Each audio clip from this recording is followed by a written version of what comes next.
Primeiro argumento: no Oriente Médio, homens bombas explodem em nome da fé entre aqueles que consideram seus inimigos. Segundo argumento: o Brasil e o mundo sabem que a mulher gaúcha é destaque por sua beleza. Juntar essas ideias parece bruxaria, mas o fato é que tu conseguiste. És uma menina sincera, divertida, prestativa e decidida. Contigo não tem de lero-lero, mamãe eu quero. É 8 ou 80. És do tipo que dá ou desce, senão a bigode estremece. Tens um temperamento que parece meio explosivo, diria então, um rostinho tão lindo, mas um pavio tão curto. Cuidado, rapaziada, não provoquem essa menina, ela é dinamite pura. Senhoras e senhores, aplausos para Marina Quebra-Barraco, quer dizer, Marina 15, bate na boca.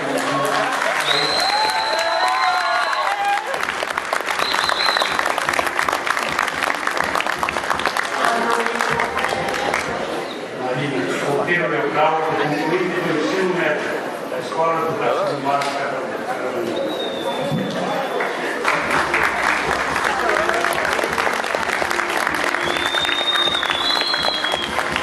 Não,